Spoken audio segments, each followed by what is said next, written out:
पे जो बेंच है, जो सैलरी ले रहे हैं, जो बेनिफिशरी है, 25 लाख रुपए ये सैलरी ले रहे हैं, तनख्वाह ले रहे हैं, ये नौकर हैं, ये नौकरी कर रहे हैं, जज नहीं है। अच्छा, यहाँ पे अली अहमद कुर साहब, जो नई अपॉइंटमेंट्स हुई हैं सुप्रीम कोर्ट में, आप सबको जानते हैं।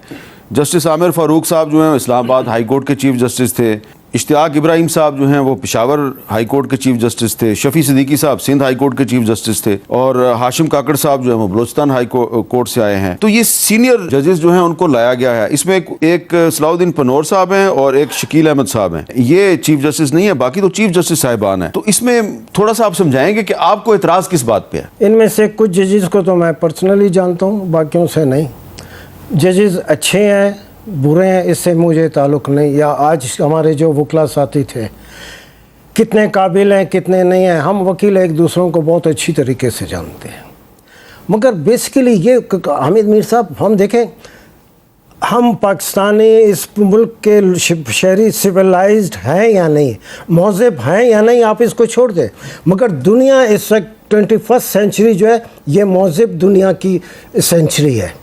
सारी दुनिया महज़ब है, तो हम सारी महज़ब दुनिया के साथ हमने आगे चलना है और उसी रास्ते पे हमने आगे बढ़ना है।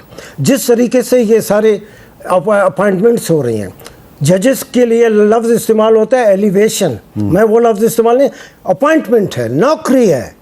एक जगह पे ला के आप एक सैलरी के साथ बिठा रहे हैं। आप अंदाज़ा लगाएं कि वो 26th अमेंडमेंट चौथा महीना जा रहा है, पिटीशंस दाखिल की हैं, अली ज़फ़र साहब ने, सब ने, हमने किए हैं, मेरे नाम से भी सब। उसको आप उसको मैटर को फिक्स नहीं करते।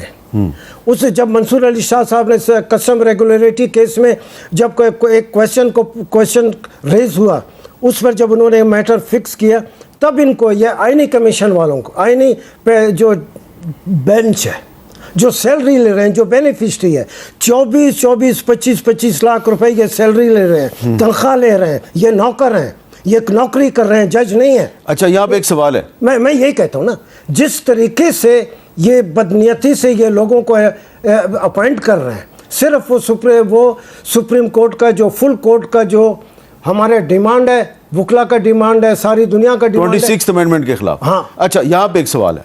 सवाल ये है कि आप तो खुद हमेशा जमहूरियत के और आइन की अमलदारी के अलंबरदार रहे हैं।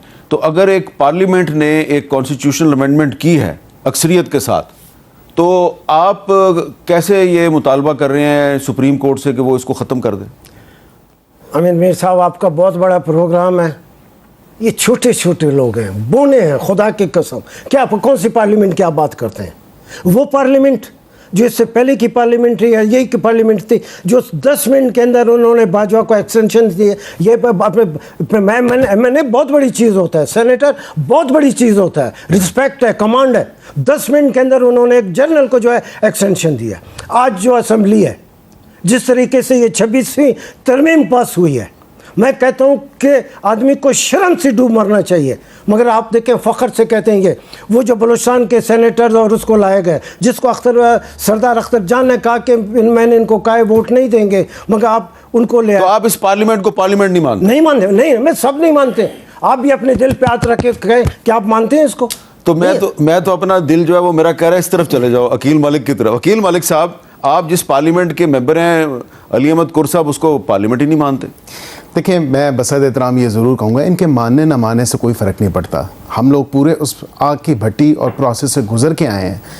जो 1 साल जिसका कंप्लीट हुआ, अभी कल परसों 1 साल कंप्लीट हुआ 8 फरवरी को, और ये 26वीं आईनी तरमीम जो हुई है, ये इस पार्लियामेंट ने 2/3 अक्सरियत के साथ की है। जो सेपरेशन ऑफ पावर्स का कॉन्सेप्ट है, या आइन के अंदर जो दायरा कार दर्ज है हर इदारे का, हर उस पूरे कॉन्स्टिट्यूशनल फ्रेमवर्क में या स्कीम ऑफ थिंग्स में, वो तो यही है। पार्लियामेंट है, एग्जीक्यूटिव है, जुडिशरी है, उनके अपने अपने काम हैं। अब हमने अपना काम कर दिया, किसी को हमारा काम पसंद ना आए तो फिर इसमें क्या कहा जा सकता है? ये तो खुद मेरे से बेहतर आइन और कानून को समझते हैं। कॉन्स्टिट्यूशनल अमेंडमेंट तो चैलेंज भी नहीं हो सकती, ये तो कॉन्स्टिट्यूशनल प्रोविजन उसमें लिखा हुआ है। लेकिन वो पीछे पास प्रेसिडेंट्स मिलते हैं आपको कि वो चैलेंज हुई। अब अगर चैलेंज हो गई, उस पर नोटिस हो गए, किधर थे ये तमाम तर मेरे वकला भाई बहनें, ये तमाम तर तंजीमें क्या कह रही हैं? अब ये सुने कि तंजीमें कहती है सुप्रीम कोर्ट बार एसोसिएशन, ठीक है आप कहते हैं पॉलिटिसाइज है, ठीक है, वो कहती है कि ये गलत है, ये जो आप कर रहे हैं ये इलीगल है। मैं बताया जो बॉडी है supreme court bar association, Punjab bar council, जी, Khyber Pakistan Pakhtunkhwa bar council, Balochistan high court bar association और Sindh high court bar association का एक मुश्तरका अलामिया है। वो कहते हैं जी अफसोस है वकला बरादरी में कुछ सियासी धड़े मखसूस सियासी एजेंडे के तहत अफरा तफरी और तकसीम पैदा करने की कोशिश कर रहे हैं। हम ऐसी धड़ेबंदी और एहतजाज को अक्सर मुस्तरद करते हैं। ये बेकार मशक है जो नाकाम होगी। हम मुंतखब नुमाइंदे जुडिशल कमीशन ऑफ पाकिस्तान की तमाम कार्रवाइयों और 26वीं आइनी तरमीम की मुकम्मल हमायत करते हैं। लेकिन अकील मलिक साहब, अली अहमद कुर साहब कहते हैं कि मैं इस पार्लियामेंट को मानता ही नहीं। मैं वही कहूँगा at the cost of reputation. जिन लोगों का आपने नाम लिया ये सारे वकील हम समझते हैं। अगर कोई इस वक्त बैठे हैं रऊफ फताह साहब जो हैं वो आपके बलूचिस्तान के हैं, वो सुप्रीम कोर्ट बार के मुंतखब सदर हैं। आप मेरा अली अहमद कुरज़ा आपने किसको वोट दिया? और ये जितने हम देखो, हमको इख्तिलाफ, हमारे दोस्त हैं, हमारे साथी हैं, हमने सुबह फिर मिलना है मेरा, मगर ये है हम भी, दूसरे लोग भी इलेक्ट होते रहे, दूसरे लोग भी। अच्छा चलें जरा उनसे बात इनसे मैं दोनों से गुजारिश है, आप इनसे पूछ लें कि इन्होंने वोट किसको दिया सुप्रीम कोर्ट बार एसोसिएशन के इलेक्शन में। हाल ही में हुए हैं ना, अक्टूबर में ही हुए हैं, उसी टाइम पे हुए जब आपने किसको वोट दिया? आपने किसको वोट? वो मेरा खुदा जानता है। नहीं मैं इस वक्त नहीं कर सकता। अच्छा ठीक है ठीक है। लेकिन बात यह है मीर साहब कि 26वीं आइनी तरमीम इसी पार्लियामेंट ने पास की, दोनों बोथ हाउसेज ऑफ पार्लियामेंट ने पास की। अब वो चैलेंज अगर हुई भी है, उस पर नोटिस इशू हो चुके हैं तमाम तो फ्रीकैन को, पार्टीज को। ये कहते हैं कि हम सड़क पे जो है वो नतीजा लेंगे, जो आईनी जिम्मेदारी है। मुझे ये बता दें, ये मेरी दी हुई जिम्मेदारी तो नहीं है, आईन ने जिम्मेदारी दी है ना। आज मेरे भाई बैरिस्टर अली जफर साहब को, उनको अपनी आईनी जिम्मेदारी पूरी करनी चाहिए थी।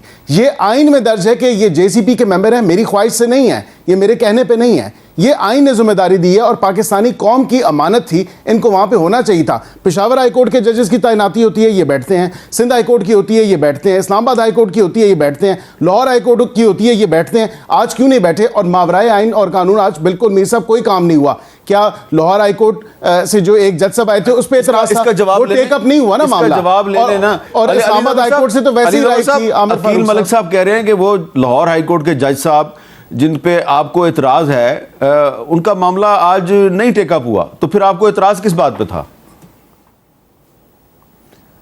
जी देखें, मैंने एक्सप्लेन करने की कोशिश की थी। बिल्कुल एक तरह से मैं इनसे एग्री करूंगा कि हमारी आईनी जिम्मेदारी है, और हम बैठे जब पंजाब के जजेस की बारी आई, पेशावर के जजेस की बारी आई, बलूचिस्तान के जजेस की बारी आई, इस्लामाबाद हाई कोर्ट के जजेस की बारी आई, ये जानते हुए कि हमारे पास वोट्स नहीं हैं और हमारी बात नहीं मानी जाएगी, हमारा एक भी नॉमिनी एक्सेप्ट नहीं होगा, उसको एक या दो से ज़्यादा वोट पड़े ही नहीं किसी नॉमिनी को।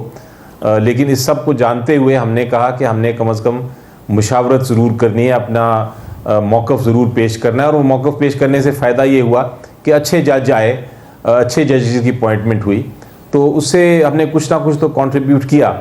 लेकिन इस बार जो सुप्रीम कोर्ट का मामला, अगर ये कंट्रोवर्सी ना चलती सीनियरिटी की, तो हम ये बिल्कुल इसमें पार्टिसिपेट करने को तैयार थे। अब मसला ये है कि अकील साहब कह रहे हैं कि शायद इनको नहीं जिक्र किया गया जो लाहौर हाई कोर्ट के जज साहब ट्रांसफर थे। ऐसी बात नहीं है। नहीं, लेकिन अगर डॉक्यूमेंट्स लेकिन अभी तो उनकी सीनियरिटी का मसला जो था वो उसके बारे में जस्टिस आमिर फारूक साहब ने उन्हीं के हक में फैसला कर दिया ना जी। अब वो चूंकि वो अभी फैसला होना है कि वो तो उन्होंने एडमिनिस्ट्रेटिव साइड पे फैसला किया है, हाँ। लेकिन जुडिशल साइड पे अभी फैसला होना है कि क्या उनकी सीनियरिटी जो आमिर साहब ने की है, जस्टिस आमिर साहब ने, वो दुरुस्त है या नहीं। इसका भी जुडिशल साइड पे फैसला होना है। तो हम सिर्फ ये कह रहे थे कि या तो उनको कंसिडर ही ना करें, उनको चीफ जस्टिस के लिए भी कंसिडर ना करें, उनको सुप्रीम कोर्ट के जज के लिए भी कंसिडर ना करें, तो हम बिल्कुल तैयार हैं। हमने शायद यही जो जज साहिबान हुए हैं, हमारा भी प्रिंसिपल यही होता कि सीनियर मोस्ट को करें और चीफ जस्टिस को कर दें। तो हमारा शख्सियात के साथ इख्तलाफ नहीं था, बिल्कुल सारे जजेस ऑनरेबल हैं और सारे जजेस चीफ जस्टिस हैं अपने अपने, और हाई कोर्ट के जजेस हैं, उनको ज़रूर सुप्रीम कोर्ट में आना चाहिए और सुप्रीम कोर्ट ही बेहतर होगा और जो लोड है वो कम होगा। लेकिन हमें इन असूल, मुझे कम अज़ कम बिल्कुल असूल पे मैंने ये मौक़िफ़ इख्तियार किया था और वो मैं उस पर बिल्कुल कायम हूँ कि या तो उनको जो ट्रांसफर्ड जजेस हैं उनको आप कंसिडर ही ना करें और आप कहें कि हाँ जी हम JCP जो है उनको चीफ जस्टिस या उनको सुप्रीम कोर्ट के जज के लिए हम नहीं कंसिडर करेंगे। ठीक है। फिर तो कोई हमें इशू नहीं है, हम बिल्कुल पार्टिसिपेट करेंगे और करते, लेकिन ये भी नहीं किया। दूसरी तरफ हमने कहा कि चलें आप जुडिशली फैसला कर लें कि सीनियर कौन है, हम फिर भी हमें वो मंजूर होगा, लेकिन वो भी नहीं किया गया। तो फिर हमारा असूली तौर पे उस जगह पे बैठ के इस वाली प्रोसीडिंग्स में शामिल होना दुरुस्त नहीं था।